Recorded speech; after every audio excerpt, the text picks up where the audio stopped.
shake.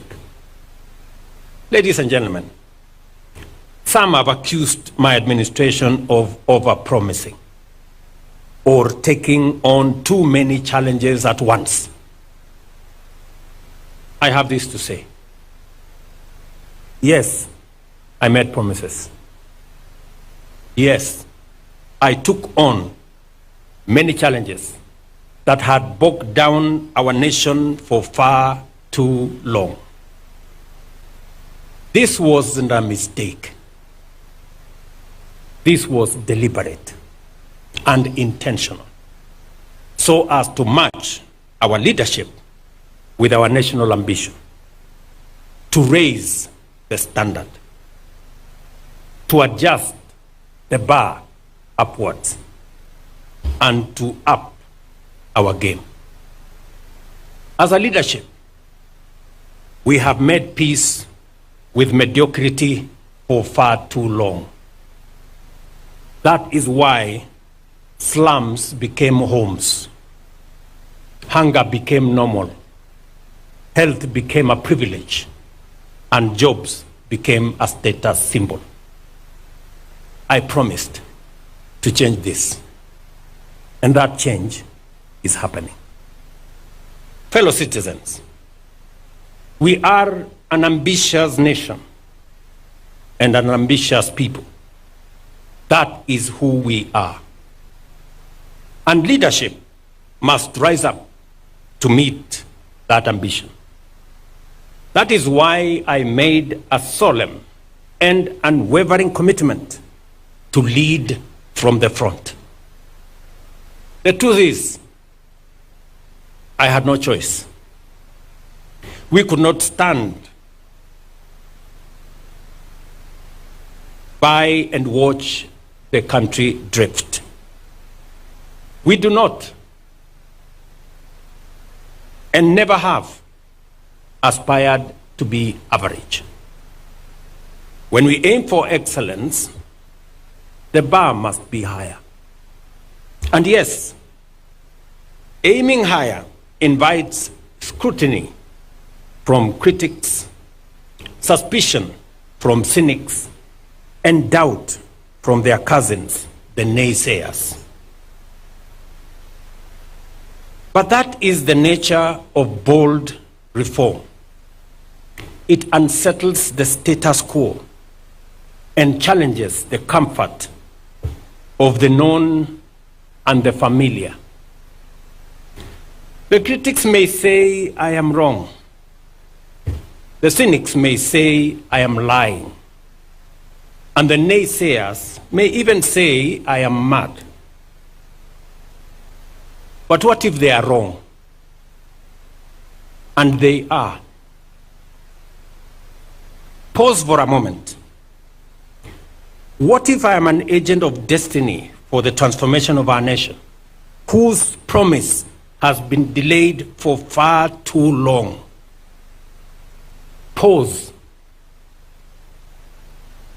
Reflect. Think. Give me a chance and judge me fairly when the time comes.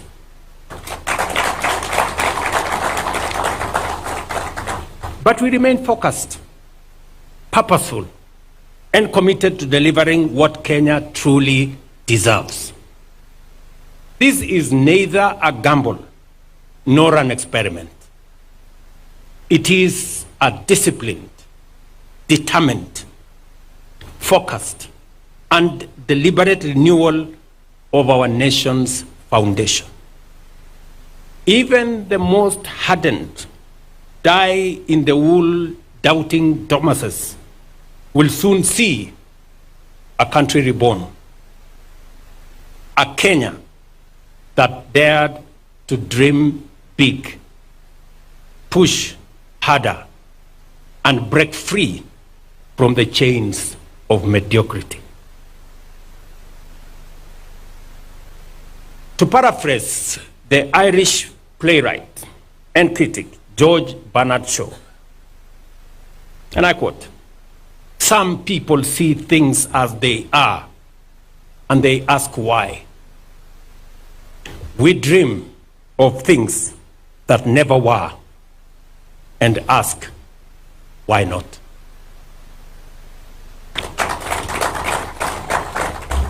Please join me and the millions of patriots who believe in a higher standard for our beloved nation.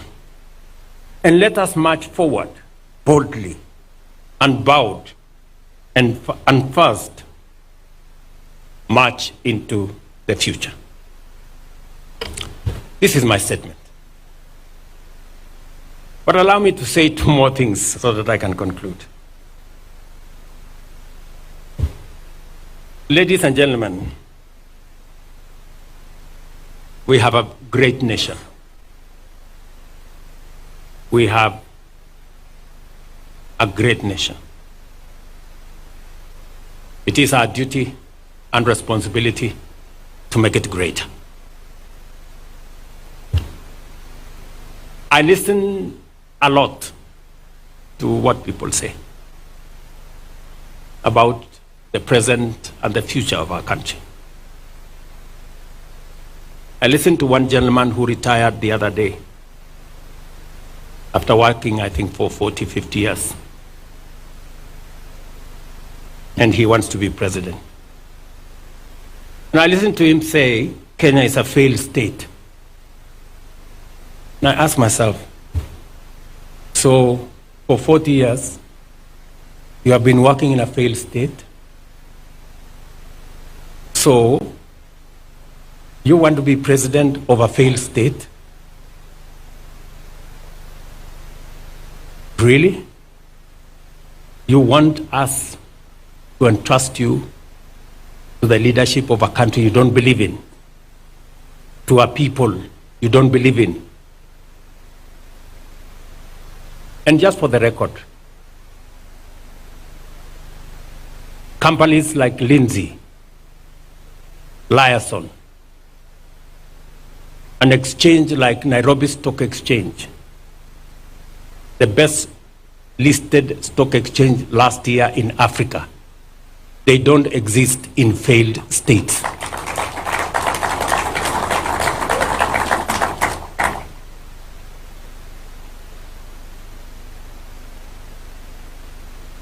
I listened to another group of friends and Kenyans, brothers and sisters, who say Ruto must go. And for sure, just like those who were there before me, my time will come and I will go. Just like those who were there before me did. But respectfully, sirs, madams, let me ask you,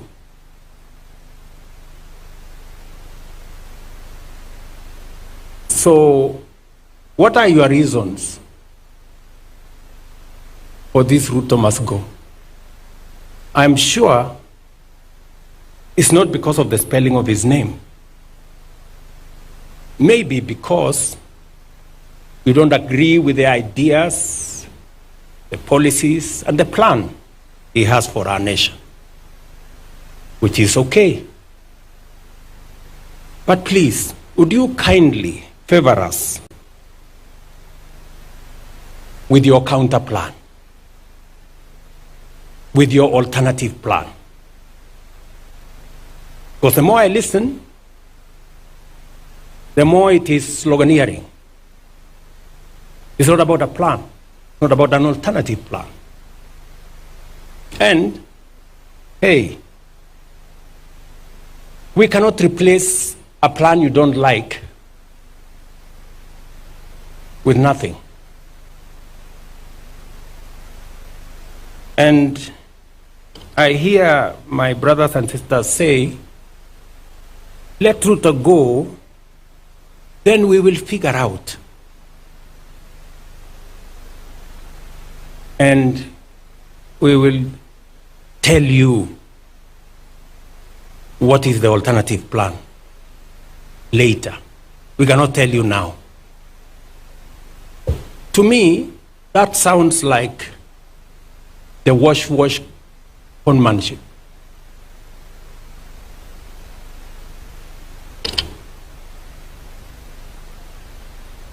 Because if you seriously have a plan that does better on the economy than I have, that does better on health than I have, that does better on creating jobs than I have, that does better on education than I have, you should be bold enough to tell us. One term, Kasongo, Ruto must go, is not enough.